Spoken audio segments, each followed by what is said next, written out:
Assalamualaikum warahmatullahi wabarakatuh. Selamat datang di channel Hikmah Misteri. Dan tentunya masih bersama saya Mas Nara. Apa kabar kalian semua? Semoga selalu baik-baik saja, sehat badannya, dilimpahkan rezekinya, dan dihindarkan dari segala mara bahaya, amin. Di kesempatan kali ini saya akan menceritakan sebuah cerita treat horor dengan judul Nana Bobo. Oke, sebelum ke ceritanya, bagi kalian yang belum subscribe channel ini, silahkan bisa subscribe dulu dan aktifkan lonceng notifikasinya agar kalian tidak ketinggalan cerita dari channel Hikmah Misteri yang akan selalu menggetarkan hati kalian. Terima kasih, and so get ready to be haunted. Peristiwa ini terjadi pada awal tahun 2000-an, ketika keluarga yang tampak sempurna harus terpecahkan lalu menemui petaka akibat kehadiran orang ketiga. Hana, kala itu ialah gadis kecil berusia 5 tahun, memiliki kakak bernama Rika, 16 tahun, juga kedua orang tua, Yahya dan Sarah, yang amat menyayanginya. Tak ketinggalan dua orang pembantu, Ningsih dan Yono, yang sudah lebih dari 10 tahun bekerja untuk keluarga ini. Mereka tinggal di kawasan elit yang terletak di dataran tinggi Bogor. Bermula dari pertengkaran hebat antara Yahya dan Sarah karena perselingkuhan yang dilakukan Yahya dengan perempuan bernama Mayang. Namun cerita ini tidak akan menceritakan tentang bagaimana mereka berselingkuh, melainkan kisah ini tentang petaka yang terjadi setelahnya. Hubungan Yahya dan Sarah mulai renggang. Namun dia masih tinggal serumah dengan Yahya, bukan karena ingin mempertahankan Yahya sebagai suami, melainkan mempertahankan Yahya sebagai seorang ayah bagi Rika dan Hana. Suatu ketika, pertengkaran sengit terjadi ketika Mayang dengan lancang dan berani datang ke rumah mereka untuk menemui Sarah dan meminta Sarah untuk menyerah alias bercerai dengan Yahya. Namun Sarah yang merasa direndahkan tak segan-segan memaki Mayang lalu mengusirnya secara paksa. Malam harinya, Yahya dan Sarah bertengkar hebat lagi, yang berujung pada emosi Yahya memuncak yang tak terkendali, lalu memilih pergi dari rumah, meninggalkan istri dan anak-anaknya. Malam itu, Yahya nampak seperti orang lain. Untuk pertama kalinya tanpa sengaja, Hana melihat ayahnya berlaku kasar hingga kelewat batas, menampar Sarah dan di hadapan Hana dan Rika. Sarah tak menahan kepergian Yahya. Dia mencoba memberikan pengertian ke kedua anaknya, Hana dan Rika, untuk lebih tenang. Sarah masih memberikan keyakinan ke mereka bahwa kelak ayahnya pasti akan berubah kembali seperti dulu lagi. Ayah cuma salah jalan. Ibu yakin nanti ayah sadar dan balik lagi ke kita. Sabar ya, masih ada ibu. Itu kalimat dari ibunya yang paling diingat oleh Hana dan begitu terkenang sampai saat ini. Sejak malam itu, Yahya sudah tak pernah pulang ke rumah. Bahkan komunikasi pun seperti sengaja diputus olehnya. Sarah mencoba untuk tidak memperdulikannya dan lebih fokus pada anak-anaknya. Namun, hal-hal aneh mulai terjadi di rumah mereka. Kejadian pertama ialah ketika pagi-pagi buta, Yono sedang menyiram tanaman-tanaman di perkarangan depan rumah yang memang cukup luas. Pagi itu langit masih gelap. Dari kejauhan samar-samar dia melihat sosok perempuan berambut panjang berdiri di depan gerbang rumah memperhatikannya. Tentu, Yono langsung menghampiri perempuan itu. Perempuan itu berdiri sembari memegang satu kantong plastik hitam. "Pak, tanamannya bagus," ucap wanita itu sebelum sempat disapa oleh Yono. "Iya teh, ada keperluan apa ya?" tanya Yono. Perempuan itu menggeleng, lalu menyodorkan kantong plastik hitam itu ke Yono. "Ini pupuk pak, bagus untuk tanamannya," ujar wanita itu. lalu tersenyum kemudian berpamitan pergi. Kala itu Yono tak memiliki prasangka buruk apapun. Begitu dia tengok isi kantong tersebut, memang berisi pupuk tanaman. Tanpa pikir panjang, Yono menaburi rata pupuk itu, khususnya ke tanaman-tanaman yang memang paling disukai oleh majikannya. Entah apa, ada sebab akibat dari kejadian itu. Keesokan harinya, nasi yang dimasak oleh Ningsih menjadi basi ketika disajikan di meja makan. Mereka semua terkejut. Makanan lainnya juga tercium seperti bau telur busuk. Hilang selera makan kala itu, dan Ningsih merasa bersalah. Dia memeriksa seluruh bahan baku makanan yang tersedia. Semuanya sudah dipastikan masih fresh. Ningsih sendiri merasa aneh. Bagaimana bisa makanan itu basi? Sementara Ningsih selalu memasak makanan baru setiap jam makan. Setelahnya, sisa makanan selalu dibuang atau dibagikan ke tetangga dan pekerja kebun dekat rumah. Hal tersebut terus terjadi di hari berikutnya. Masakan Ningsih selalu basi. Sarah turun langsung memeriksa bahan baku. Dia sampai membuang yang tersedia, kemudian belanja bahan baku baru, namun hasilnya tetap sama. Setiap makanan yang dimasak selalu basi. Akhirnya karena tak punya pilihan, mereka selalu membeli makanan di luar. Dari sini Sarah mulai merasa ada yang tak beres menimpa mereka. Di malam keempat setelah fenomena makanan basi terjadi berturut-turut, Rika merasa sulit tidur. Kamarnya menjadi panas dan pengap, membuat keningnya banjir keringat. Sontak Rika membuka pintu kamar agar udara dari luar masuk. Di tengah upayanya untuk bisa tidur, dia melihat sosok ibunya berdiri di depan pintu, memperhatikannya, tetapi tidak berkata barang sepatah kata pun. "Ibu, kenapa bu?" Rika menyapa. Namun sosok Sarah yang disapa justru memalingkan badannya dan pergi. Rika mengikuti. Dia melihat ibunya turun menyusuri tangga. "Ibu, ibu, bu!" Rika memanggil berkali-kali dengan suara keras. Namun Sarah nampak mengabaikannya. Rika menyusul ibunya turun ke bawah menyusuri tangga. "Ibu!" Entah panggilan keberapa kali yang tak direspon, membuat Rika terkejut setelah pundaknya terasa ada yang menepuk dari belakang. "Kenapa kak?" Ternyata yang menepuk ialah Sarah, ibunya yang mengenakan pakaian piyama. Sedangkan yang barusan dia lihat dan ikuti tadi ialah Sarah dengan pakaian serba putih. Rika gelagapan. Dia tak berani menceritakan apapun. Malam itu dia pun memutuskan untuk tidur sama Sarah. Baru ketika besok paginya, Rika menceritakan hal yang dialaminya semalam. Mendengar cerita Rika, Sarah tak merespon apapun. Kemudian malah bereaksi santai. "Kamu ngelindur kali kak?" Tapi Sarah tidak ingin membuat Rika tambah cemas, dan Hana yang mendengar menjadi ikut takut. Namun yang terjadi setelah itu, Rika sakit, demam tinggi, hingga kejang dan dibawa ke rumah sakit malam itu juga. Dokter tidak mendiagnosa sesuatu yang berbahaya. Rika pun diizinkan untuk pulang dan diminta istirahat. Namun sejak saat itu, kala malam Rika selalu demam tinggi dan kejang-kejang. Tetapi di siang hari, Rika tampak normal sehat seperti sedia kala. Sarah merasa aneh. Rika pun mengkhawatirkan kondisinya dirinya sendiri. Sampai keheningan malam dipecahkan oleh suara jeritan Rika, berteriak mengamuk seperti orang kerasukan. Piranti-piranti pecah belah. Benda-benda di kamarnya berjatuhan rusak berserakan. Tubuh Rika memucat. Urat-uratnya yang biru menegang keluar.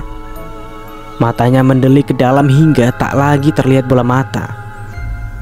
Mulut Sarah tak henti merapalkan ayat doa. Yono pun sekuat tenaga menahan Rika yang tengah mengamuk tak terkendali. Sementara Ningsih menjaga Hana di kamarnya. Mereka berada di situasi buntu. Sarah pun menghubungi keluarganya untuk meminta bantuan. Setelah sekian lama menahan, tubuh Rika melemah dengan sendirinya. Kemudian terkulai di lantai lalu kejang-kejang. Dengan sigap Yono menggotong tubuh Rika, lalu bersama Sarah membawanya ke rumah sakit terdekat. Namun sayang, Rika yang terus tak henti mengejang tidak mampu diselamatkan dan meninggal di tengah perjalanan ke rumah sakit. Dengan mulut berbusa dan mata melotot mendelik ke atas, Rika menjadi korban pertama yang meninggal secara tak wajar akibat teror telu ini. Kematian Rika mengejutkan banyak pihak. Rumah duka ramai dikunjungi pihak keluarga yang rata-rata menanyakan hal yang serupa. Bagaimana bisa? Namun yang paling menyentak batinnya ialah ketika di pemakaman, seorang pria mengenakan kemeja hitam lengkap dengan kacamatanya datang dengan satu payung bersama wanita yang paling dibencinya saat ini. Iya, Yahya datang bersama Mayang. Belum 1 bulan saya tinggal, kamu sudah membunuh anak saya. Kalimat pertama yang dilontarkan Yahya benar-benar menusuk hati Sarah. Ditambah wanita yang berdiri angkuh di sampingnya menyunggingkan senyum tipis bermakna tajam. Saya turut berduka ya Mbak, ujar Mayang. Jika saja tidak ada Nana yang menggenggam tangannya, mungkin Sarah sudah meledak tak terkendali. Namun raut wajah polos bocah yang kini menjadi permata satu-satunya yang tersisa meredam seluruh bara amarahnya. Nana mau ikut ayah? Yahya merundukkan badannya lalu memegang pipi Nana. Nana tak menjawab apapun. Sejak kepergian kakaknya, Nana menjadi diam 1000 bahasa. Sarah pun mengeratkan genggamannya. Lalu berjalan berlalu membawa Nana pergi bersamanya. Orang tua Yahya juga tak habis pikir dengan apa yang dilakukan oleh putranya. Mereka hanya bisa mendukung Nana untuk kuat dan meminta maaf atas nama Yahya. Jika kata maaf yang harus aku dengar, itu tidak seharusnya keluar dari mulut ibu-ibu, tidak salah apa-apa, jawab Sarah. Tak tahu sampai di mana Sarah harus berpura-pura tegar, dan sekuat apa dia mampu menahan air mata agar tak pecah. Tapi yang pasti, hari itu dia benar-benar merasa hancur. Mbak Sarah, suara Mayang menghentikan langkahnya yang hendak masuk ke dalam mobil. Mayang menghampiri kemudian menyodorkan sebuah ikat rambut milik Sarah yang terjatuh. Mayang memberikan ikat rambut itu sembari mendekatkan mulutnya ke telinga Sarah. Kemudian berbisik, "Sudah kubilang, kamu menyerah saja. Mau siapa lagi yang mati berikutnya?" Sarah tersentak. Pikirannya langsung mengarah pada Mayang yang menjadi dalang dari semua ini. Dia membalas dengan tatapan tajam, kemudian menguatkan langkah berlalu pergi.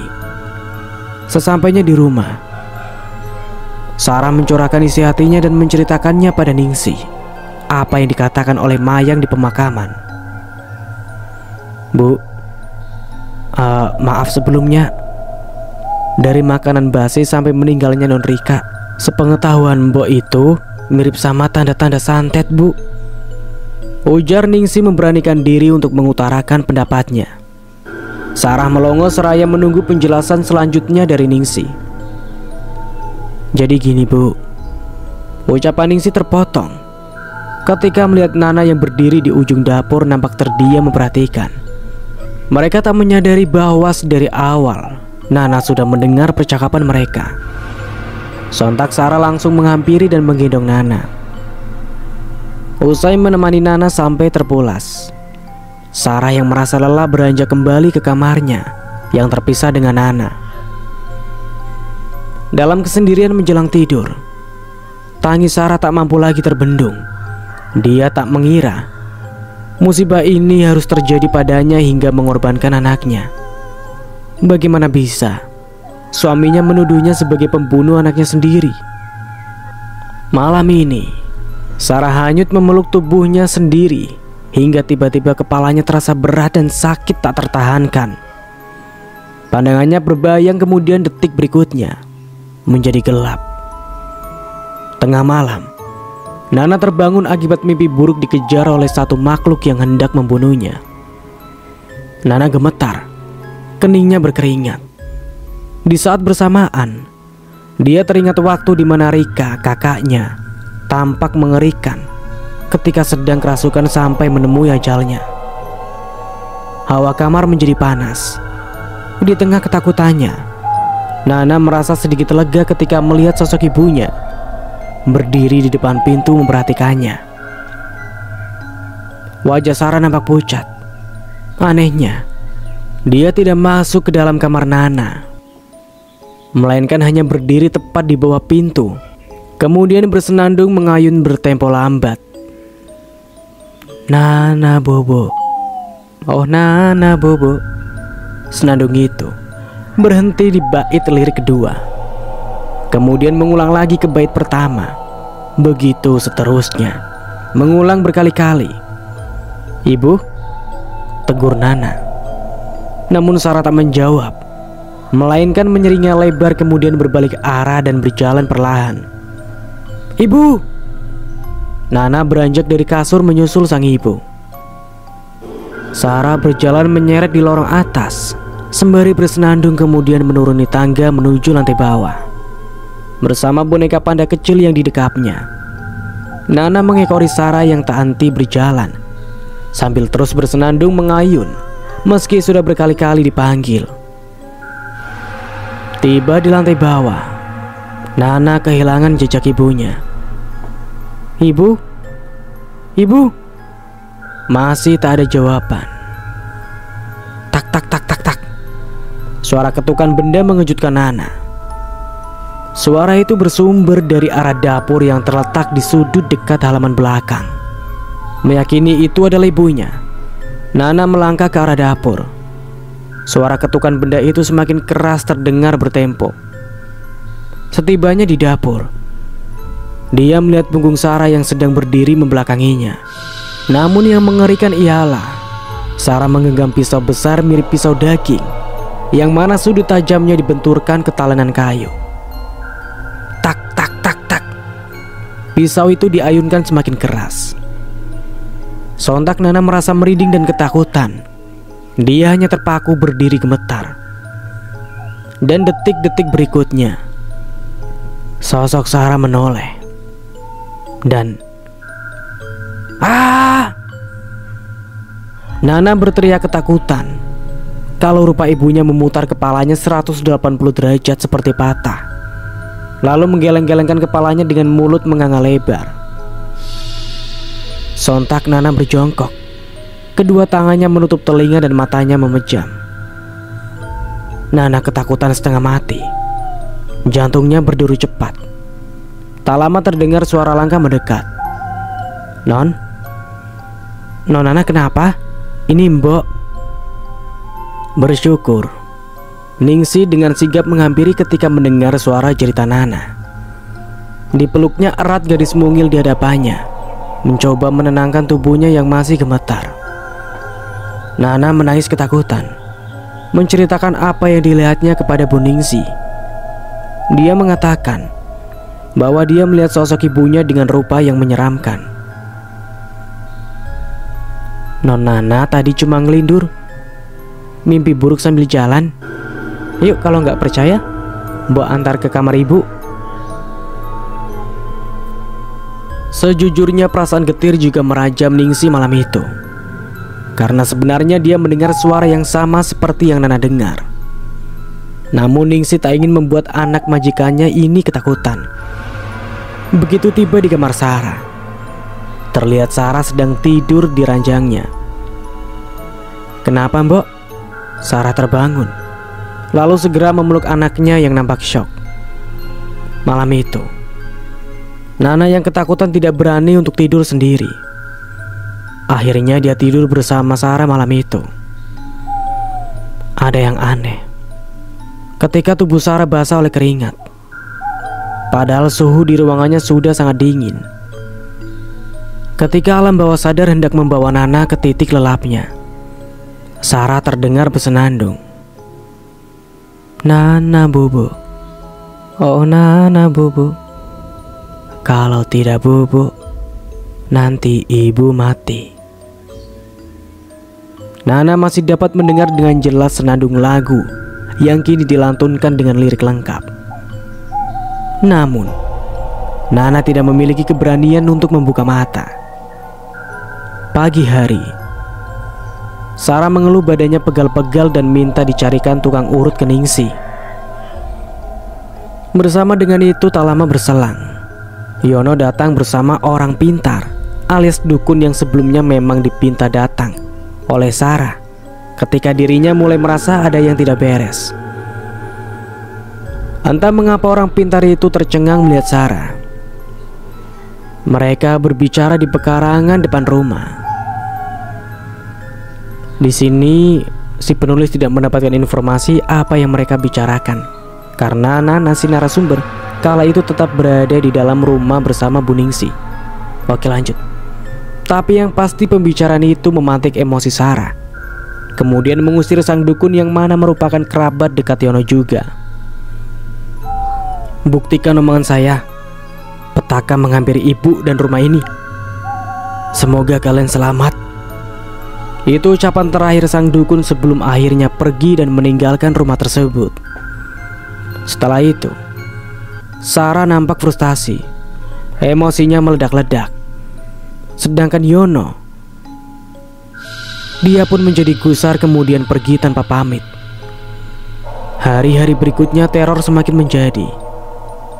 Ningsi melihat sosok mirip Bu Sarah bergelantungan di pohon dengan posisi kepala di bawah dan kaki di atas.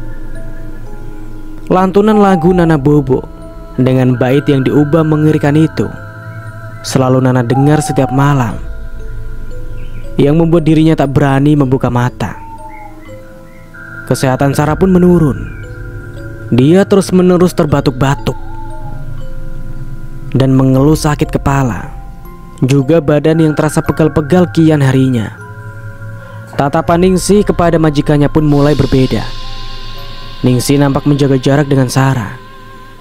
Suatu malam, Sarah memergoki seorang laki-laki berpakaian mirip maling serba tertutup, sedang mengelilingi rumahnya menaburi sesuatu yang diketahui adalah tanah lembab. Namun sayang, sosok itu melarikan diri dengan sangat cepat, seolah hafal betul dengan tata letak rumah ini.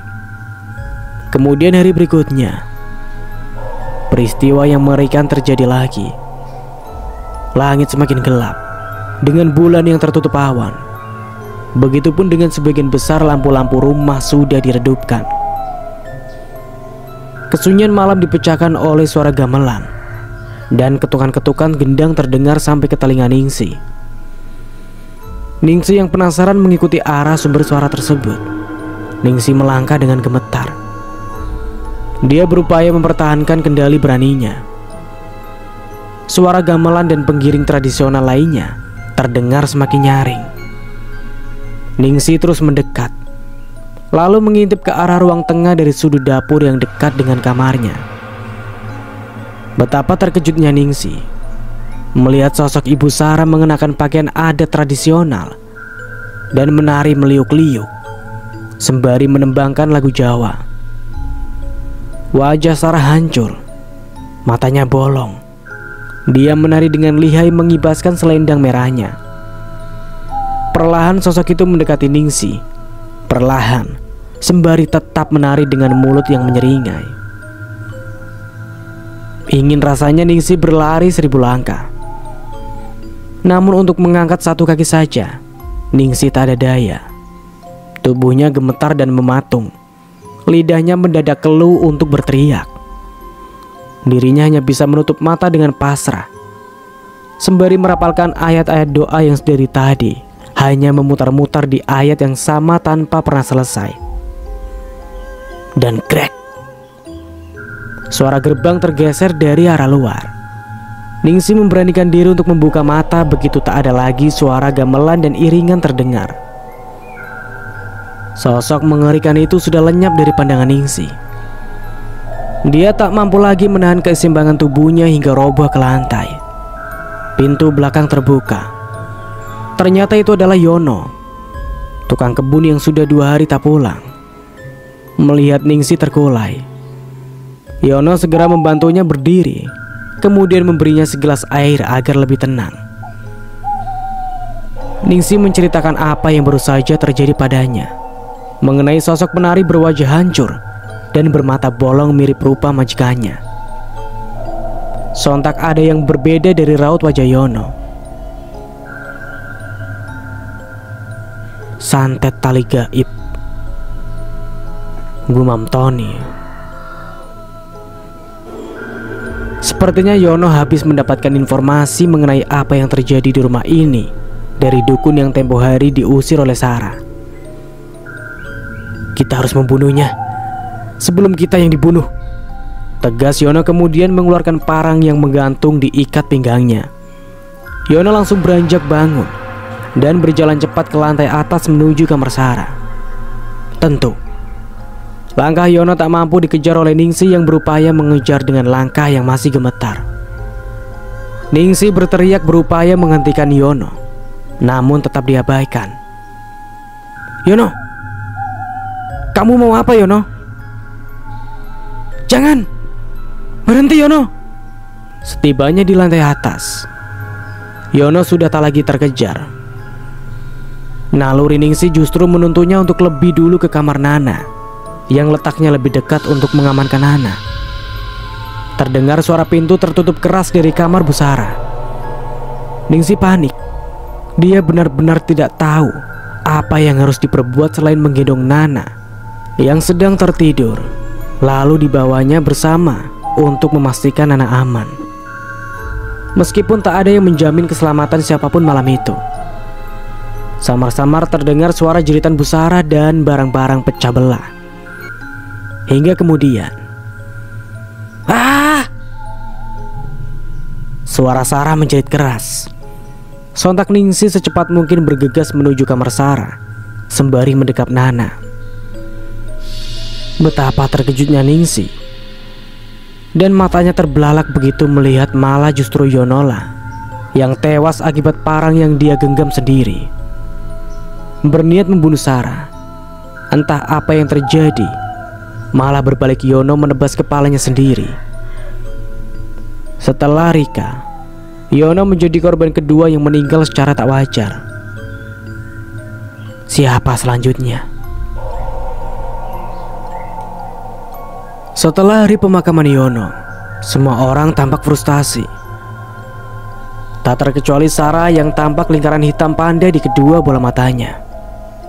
Sarah sungguh menduga-duga apa yang sebenarnya terjadi pada dirinya dan keluarganya, atau bahkan rumahnya.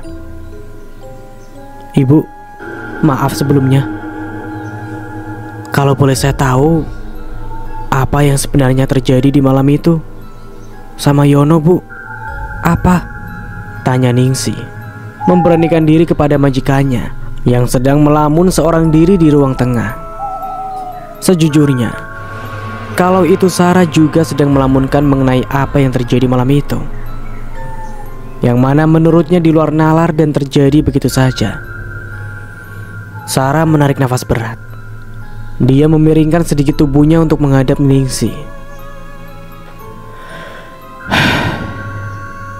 Ning, kamu tuh percaya santet itu ada nggak? Sarah memulai ceritanya. Mata Sarah menerawang jauh mengingat kejadian mengerikan malam itu yang sampai sekarang masih tak bisa diterima oleh akal pikirannya.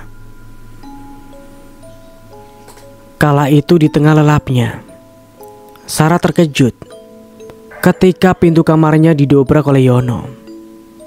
Yono mengacungkan sebilah parang yang ia genggam. Tatapannya tajam penuh emosional. Dia tampak seperti orang yang memiliki 1000 dendam dengan Sarah. Perlahan, Yono berjalan mendekati Sarah dengan rahang yang mengeras.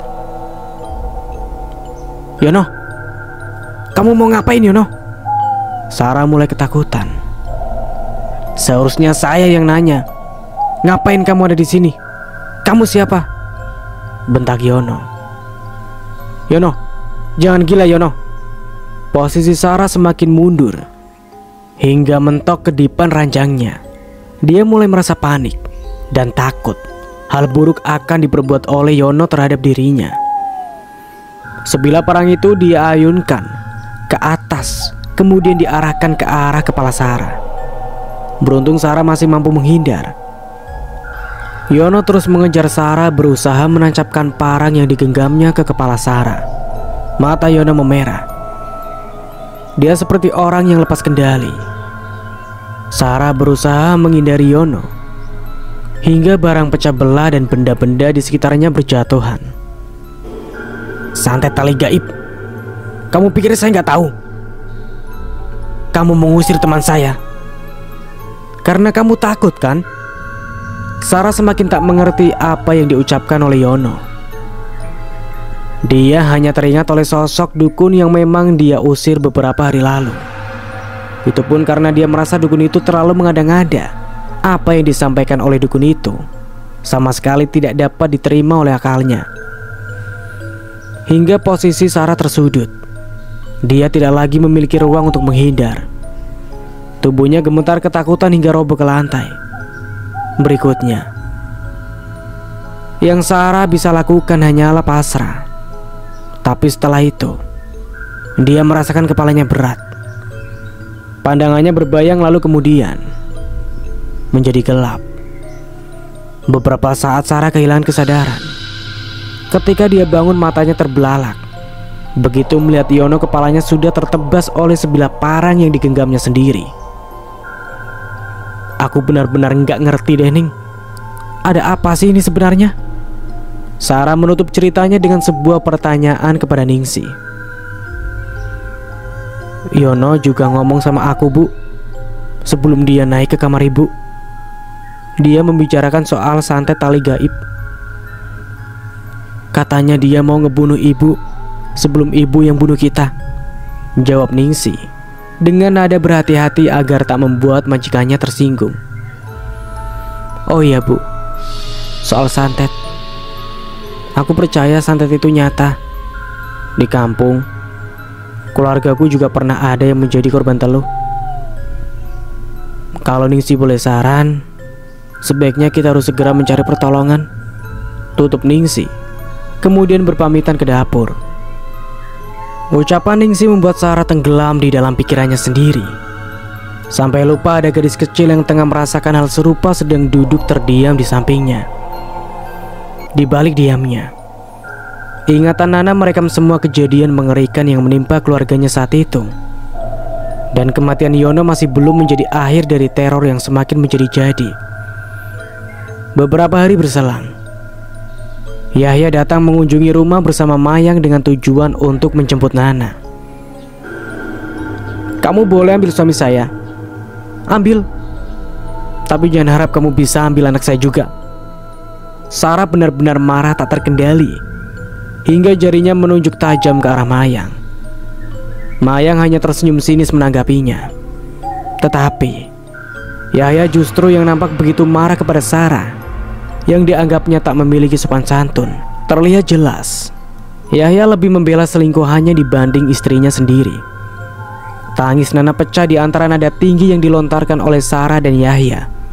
Dia merunduk berjongkok sambil menutup kedua telinganya, kemudian menjerit keras. Jeritan Nana menghentikan perdebatan sengit mereka. Sarah sontak langsung memerat erat tubuh Nana untuk menenangkannya. Yahya mengalah.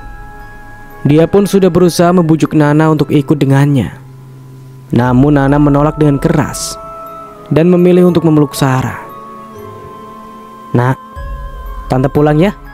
Kalau nanti takut, kamu merem aja. Itulah kalimat yang diucapkan oleh Mayang kepada Nana sembari mengelus kepalanya. Waktu itu, Nana belum mengerti apa yang dimaksud oleh Mayang. Namun ternyata ucapannya itu merupakan sebuah pesan peringatan untuk hal selanjutnya yang akan menimpa keluarga mereka. Lebih tepatnya, pesan itu untuk Nana.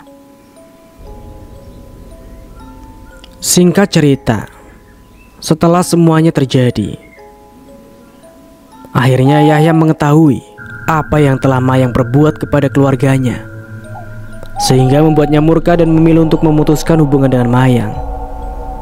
Namun rupanya Mayang tak menyerah sampai di situ. Bila dia tak mampu mendapatkan Yahya, maka paling tidak dia harus mendapatkan harta benda yang dimiliki Yahya. Surat peralihan warisan ke atas nama Mayang yang sudah ditandatangani kini sudah berada dalam genggaman Mayang. Hanya saja harta yang dimiliki Yahya baru dapat beralih ke pemilikan apabila Yahya telah meninggal dunia. Dari sinilah keserakahan manusia menasbihkan dirinya sebagai makhluk yang perilakunya tak ubahnya dari iblis. Yahya kembali ke rumah dalam keadaan emosional. Satu-satunya yang dipikirkan olehnya ialah menyelamatkan satu-satunya yang tersisa, yaitu Nana. Dia tak lagi memikirkan harta benda. Bahkan membunuh istrinya ialah hal yang harus dia lakukan demi menyelamatkan Nana. Karena sejatinya Sarah ialah korban yang meninggal pertama kali sebelum Rika akibat santet tali gaib, yang mana kemudian tubuhnya dikuasai oleh makhluk jin bengis bernama Tima. Santet tali gaib ialah santet yang mengikat korbannya tanpa memerlukan media, melainkan sang iblis yang mengambil alih tubuhnya. Pada fase ini, sebagaimana yang terjadi pada Sarah, korban santet tali gaib diambang antara hidup dan mati karena dia tak lagi memiliki kendali atas raganya. Dan apabila jika dalam 40 hari tidak mampu diselamatkan, maka sudah bisa dipastikan sang korban akan meninggal menjadi tumbal. Itulah mengapa dalam kisah ini Sarah merupakan korban yang meninggal yang pertama sekaligus dan yang terakhir. Yahya kembali ke rumah dengan brutal. Dia mencari Sarah untuk dibunuhnya. Beruntung Ningsih yang diam-diam mencari tahu mengenai apa yang sebenarnya terjadi di rumah ini berhasil mengambil langkah penyelamatan lebih dulu dengan membawa Nana pergi. Entah apa yang terjadi setelahnya. Tak lama setelah itu, Ningsih mendapat kabar bahwa Yahya dan Sarah ditemukan tewas dalam kondisi yang mengenaskan. Yahya ditemukan meninggal gantung diri, dan mayat Sarah ditemukan bersimbah darah di ruangannya yang sama di tempat Yahya gantung diri. Dan cerita pun berakhir. Semoga kita bisa mengambil hikmah dari cerita di atas. Ambil sisi positifnya dan buang sisi negatifnya. Dari saya mohon maaf bila ada salah kata atau dalam salah menyampaikan cerita. Sekian, terima kasih dan wassalamualaikum warahmatullahi wabarakatuh. Sampai jumpa di video berikutnya.